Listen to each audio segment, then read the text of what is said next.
Hi there guys, welcome to Guitar Interactive Magazine. My name's Tom Quayle and of course I'm back with another review. This time I've got quite an interesting guitar here. This is the PRS CE24. Now this guitar sits in between two very important ranges for PRS.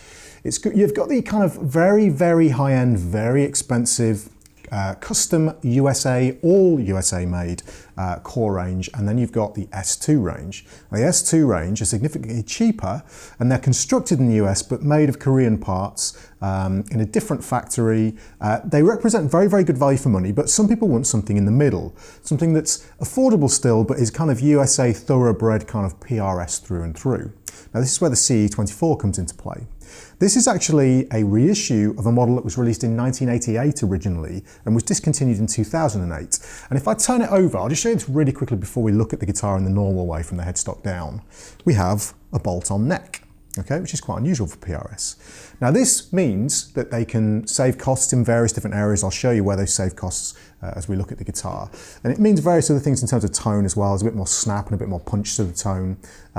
So this is kind of an interesting instrument. So as usual, let's have a look, starting at the headstock end, work our way down, see what we've got, and just look at some of the differences that we've got here.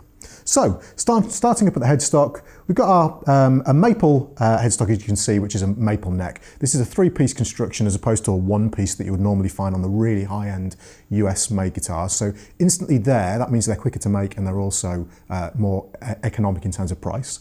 We've got three-post side tuners on the standard PRS headstock shape, and these are locking tuners, high-quality locking tuners here.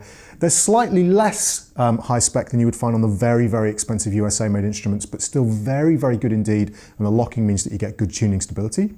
They've got the truss rod cover, CE obviously on there, no bells and whistles in terms of the visuals here, just a very basic look, but it's all very functional and very well made. Now, moving down, we've got the rosewood neck with the PRS bird inlays, and these are the standard frets. They're not the big kind of jumbo style frets that you would find on some of the guitars. And this is a pattern 24 neck. We've got 24 frets, as we'll see in a second. There's only one neck size for these guitars. There's no custom shapes or anything, but it's extremely comfortable. If I just turn it over, what you'll notice immediately is you can see the three-piece construction, but we've also got a very nice satin finish here. There's no gloss on here. Very comfortable, very smooth indeed. Okay, now if I turn it over again, as we go up towards the top of the neck, up towards the body, you can see we've got 24 frets, bird inlays all the way up, which is nice. And then as I turn it back one more time, you'll see the bolt-on neck. Now the thing with the PRS bolt-on necks is they're very similar in terms of how the neck is actually constructed through the body as you would find with a set neck, a glued-in neck, because the neck comes all the way underneath the neck pickup. And you can see it's bolted on here with 4 bolts, very nicely done indeed. Then you've got this plate on here, which I think, it's quite hard to tell actually, but I think is metal. This is a metal plate, as you would expect, with the PRS Guitars logo on. Now looking at the body, this is a mahogany body, solid mahogany body obviously. And then we've got the usual kind of thing here where you can get access to the trem setup and the electronics, nothing special there. A bit of a belly cut here, less than you would find on some of the other guitars. This is obviously an economy style belly cut, you know, just a kind of easier kind of shape there to cut out, so it's quicker in terms of production. And then turning over, we've got a relatively thick maple cap on here. Not as thick as you'll find on some of the USA, you know, the true kind of core line USA, very expensive guitars, which can be far more expensive than this instrument, even though this is quite an expensive guitar. But still, looking at it, because of the ratio of mahogany to maple, it's still quite a thick cap on there, so that's really nice to see. And we've got this, what are they? This is like the binding is masked off on the side, so that scraped binding. Sorry, I've got brain failure. Scraped binding, which is very pretty, especially with this top. Nice piece of maple on top, and then we've got proper USA made PRS pickups. So these are the real deal, okay? They don't get better than this, which is a really nice touch. And then the same with the bridge here as well. And one thing I really like about the floating bridge is we've got the contoured edges on here. There's no hard edges on there at all, which is a really nice feature to see. So very cool indeed. And then in terms of the switching system, we've got the McCarty style setup where you've got a 3-way switch, position 1, 2, and 3, which is basically bridge pickup, both together, and then the neck. And then we've got a coil tap. It's a master coil tap, so both humbuckers split. Now what you'll find with the PRSs is you get the screws basically when you actually do the pickup coil tap, but you'll still get some of the other dummy coil as well. So it's quite a unique sound, which I quite like about these pickups. Then obviously just a standard master volume and master tone. And then the bar, the only thing I would say with the bar is, for my preference, it sits a little bit too high. Obviously that can be adjusted, but it's in as far as it goes, and it's just a little bit hard to actually grab the bar and play. But that again is very personal preference. The bar actually juts out quite a lot this way. Some people will love it. For me personally, I prefer my bridge to be, or not the bridge, but the actual bar to be a little bit more low profile when I play. But that again is personal preference. And then just to finish off, we've got very nice oversized strap buttons on the back and on the horn just there, okay? So very, very cool guitar.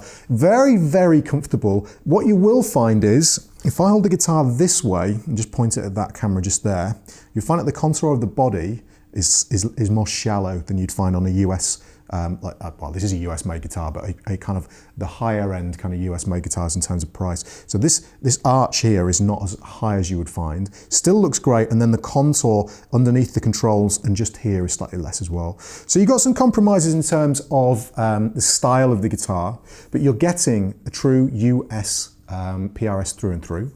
And you're getting the bolt-on, which gives you slightly different kind of tonal options. So let's have a listen to how it sounds. We'll start with the clean tone. Let's start on the neck pickup, volume and tone all the way up, and no coil tap activated. And we're just going through our studio amp, which is mic'd up with a 4x12. So we get this.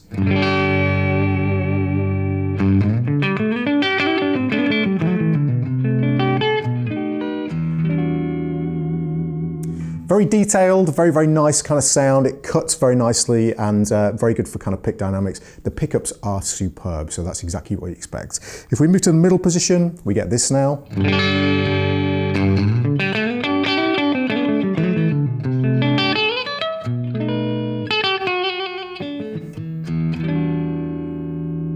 And then finally, on the bridge pickup, we get this.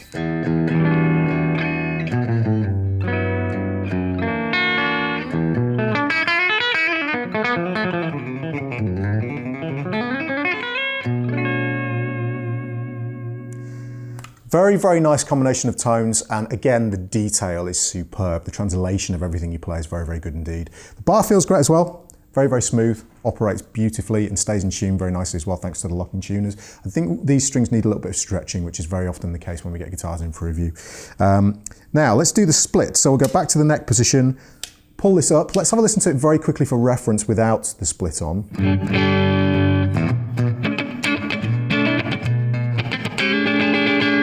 And then we'll pull the tone control up and we get this.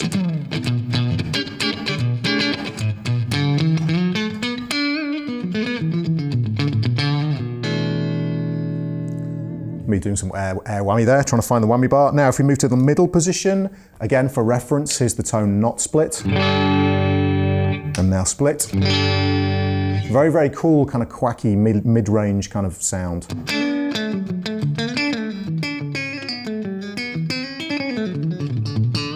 Very cool, kind of country-ish kind of sound, which is very good. And then again, same thing with the bridge position. That's in humbucking mode, and then split.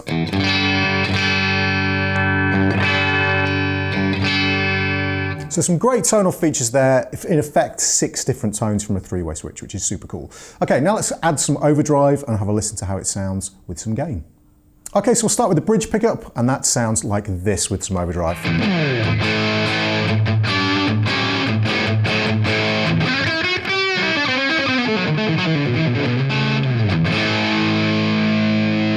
Let's engage the coil tap.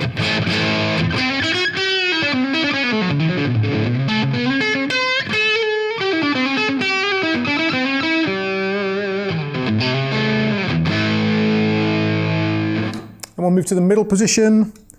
Again, back to humbucking mode.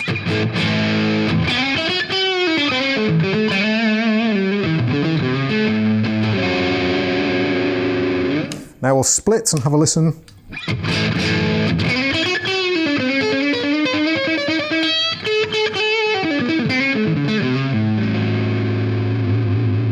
Okay, now we'll get to the neck position, same thing.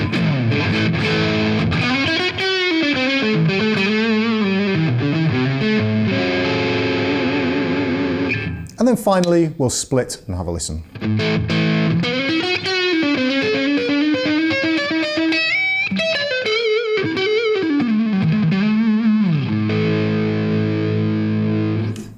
So again, really nice detailed tones. The guitar cuts really nicely, which is what you'd expect for a bolt-on neck.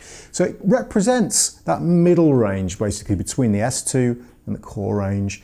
Very expensive and slightly more budget-friendly guitars, but this really is in the middle. So if you're after something that's through and through PRS USA, but you can't afford the really high-end ones, and you like the idea of a bolt-on neck as well, then this really is a great guitar, and represents something of a milestone for PRS as well, the CE24. Now it's been reissued, which can only be a good thing. So, hope you've enjoyed the review, guys. Check out the text in the magazine. I will see you next time.